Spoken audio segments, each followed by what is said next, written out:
You all in Kanha math classes for 12th math CBSE pattern based on NCERT syllabus.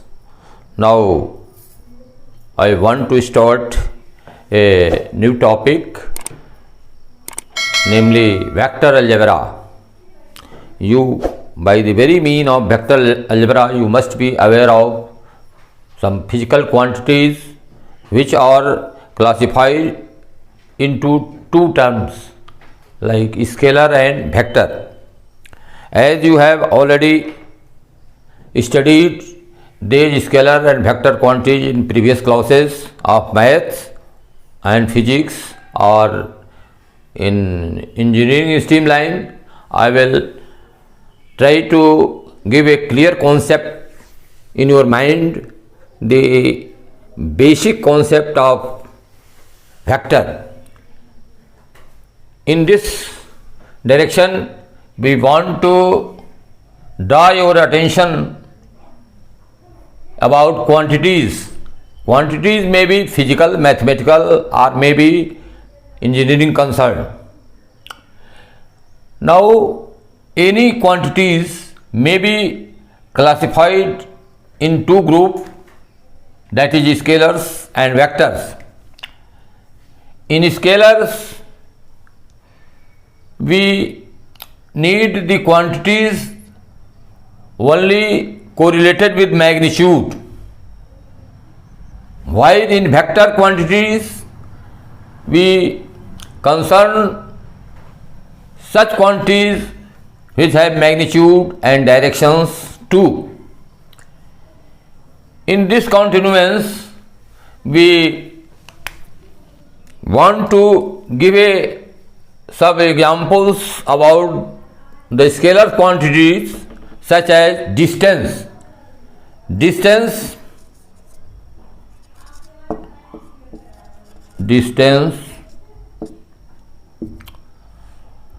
density,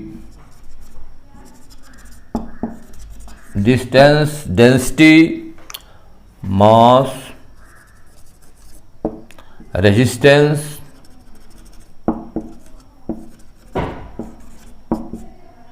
temperature,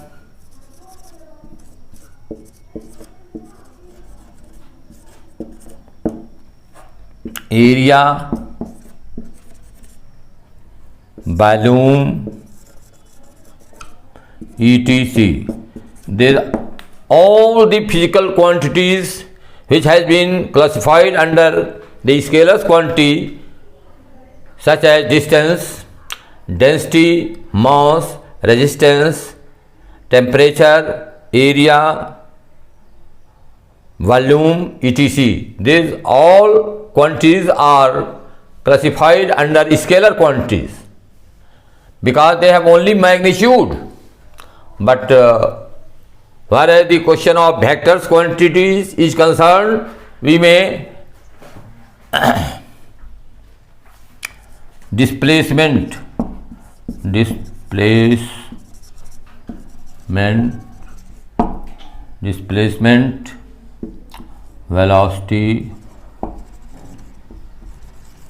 velocity, force, momentum,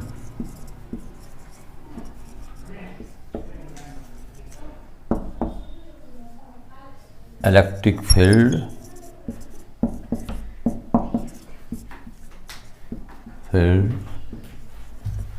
etc. These quantities mentioned under vectors, that is displacement, velocity, force, moment, electricity, electric fields, etc. are the vector quantity which reveals not only magnitude but also reveals its directions also. It means vectors quantity throw a projection on the magnitude and directions. Now a set of well distinct quantities is known as the vector quantity. Now in this continuation we will try to give a concept of vectors, concept of vector.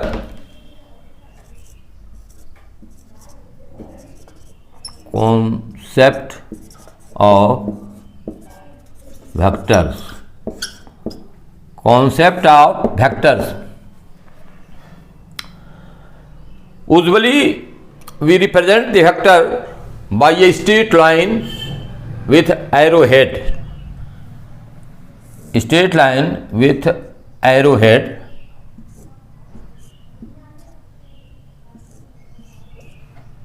Arrowhead. Often we use the vector by straight line using a arrowhead which indicates the directions.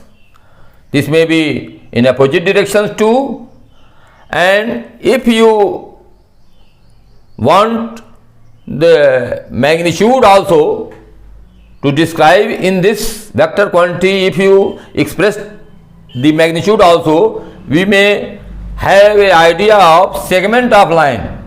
Segment of line. Segment of line. And here you use this term unit vector. We use the term unit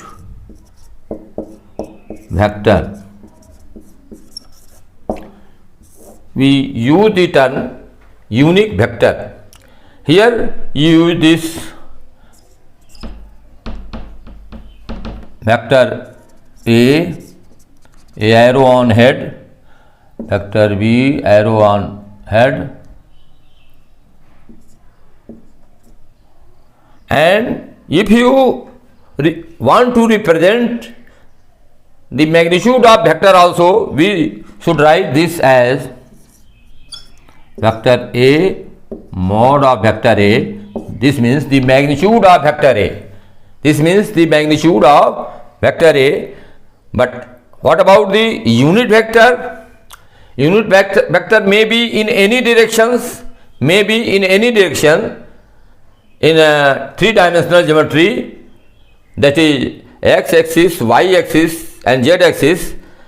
It means we use the unit vector as I cap, j cap, k cap. We will deal this unit vector in detail later on. Now we want to erase the upper part of this.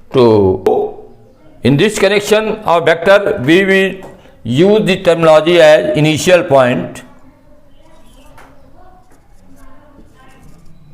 Initial point and terminal point.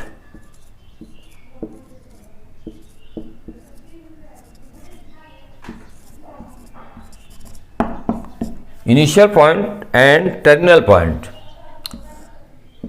If you represent this vector AB, you may denotify it as vector AB. A is the initial point while B is the terminal point. A is the initial point while B is terminal point, and if we represent initial point and terminal point on the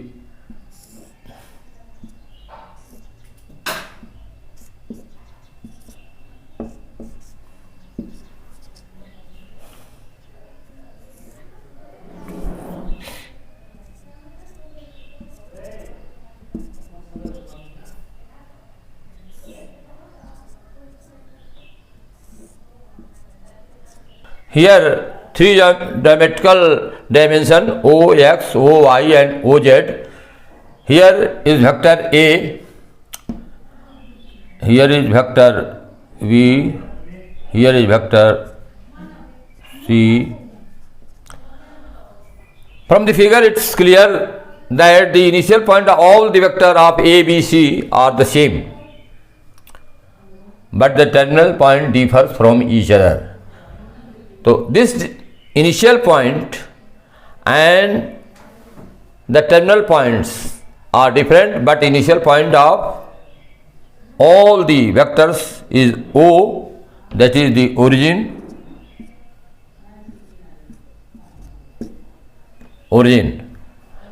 So you may classify the vectors to also vector A, B, C are having the same initial point but different terminal point.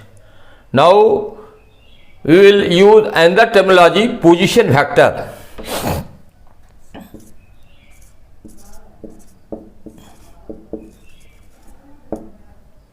Position vector.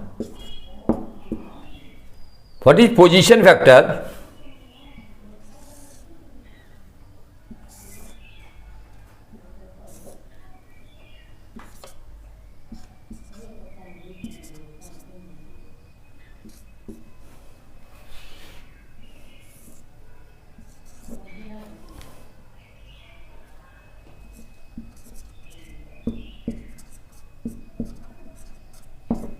Here is a point P which coordinates are three-dimensional geometry or x, y, z, and this is the vector R is equal to OP, the position vector.